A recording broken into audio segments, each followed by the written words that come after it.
Decré, bonjour, merci d'être avec nous. Vous êtes présidente du collectif Naufragés français du Concordia. On imagine évidemment que cette journée est émotionnellement très forte pour vous et pour les familles.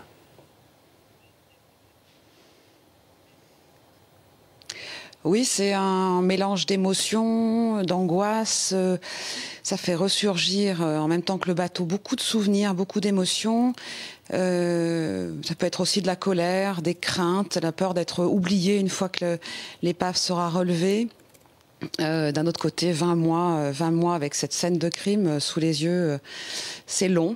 Je crois que c'est du jamais vu. Donc il est temps aussi que tout ça s'arrête et qu'on commence éventuellement à essayer de reprendre une vie normale. Et puis surtout sortir de cette épave les deux corps disparus. Anne Decré, vous étiez à bord de ce bateau. Quels sont vos souvenirs du naufrage et avez-vous dépassé ce traumatisme aujourd'hui ?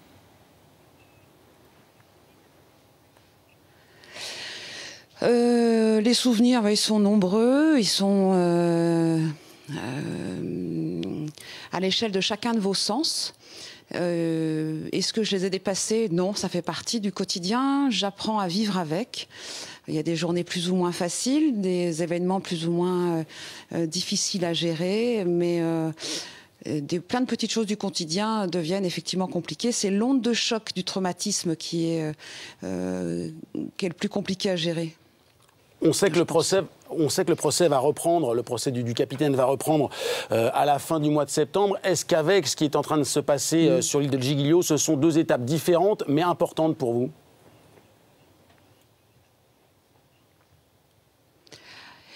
Oui, il y en a un qui va... Il y a les images qui vont effectivement évoluer une fois que le bateau sera parti, donc en courant 2014.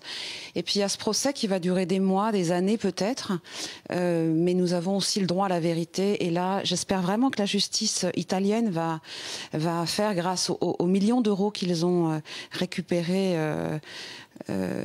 grâce au non-procès de la société Costa, j'espère que la justice italienne aura à cœur de nous donner l'accès à la vérité et aux documents. Éventuellement, c'est sans trop vouloir en demander, mais que ce soit traduit dans les langues des 61 nationalités qui étaient présentes sur le bateau, puisque nous avons aussi et surtout besoin de la vérité. En tous les cas, la vérité qu'on voudra bien nous donner. Justement, aujourd'hui, le redressement de ce bateau, vous pensez que ça peut apporter des réponses, notamment sur les questions de sécurité ?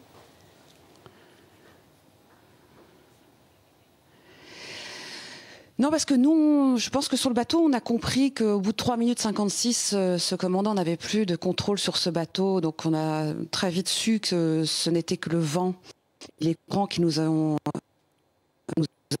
miraculeusement déposés. Mais je pense que c'est au-delà de ça, c'est savoir quels sont les résultats des enquêtes, tant l'enquête préliminaire qui a été faite en France avec l'aide de la gendarmerie maritime, que les enquêtes qui ont été faites en Italie pour savoir pourquoi ça a été aussi long, pourquoi ils ont mis plus d'1 heure à déclencher l'alarme, pourquoi les secours ont été aussi longs. Qu'est-ce que le commandant Cecchino a dit à la cellule de crise? Qu'est-ce que la cellule de crise a fait ou n'a pas fait?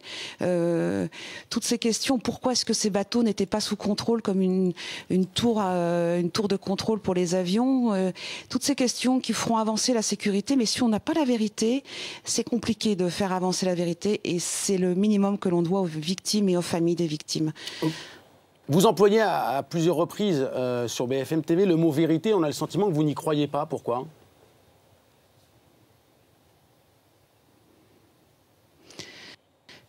J'y crois que j'ai des doutes sur... voilà, je comprends déjà pas les motivations de la justice italienne qui est souveraine en son pays. Je veux bien le comprendre, mais on est en Europe.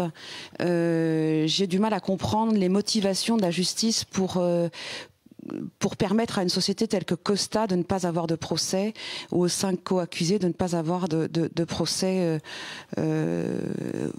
où aurait pu être exposé et nous laisser comprendre peut-être, ou entendre en tous les cas leur version.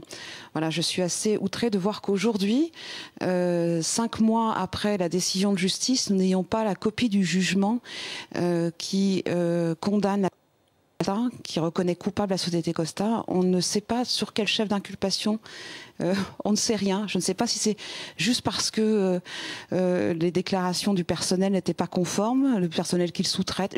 On ne sait pas, à quoi est ce qu'il y a dans cette condamnation. On ne comprend pas, on ne nous dit rien. Je n'ai pas d'aide, aucune aide judiciaire pour nous aider à comprendre. Merci et ça, c'est vraiment beaucoup. un traumatisme que vous rajoutez sur des traumatismes. Pour les victimes, c'est compliqué. Merci beaucoup, Anne Decré, d'avoir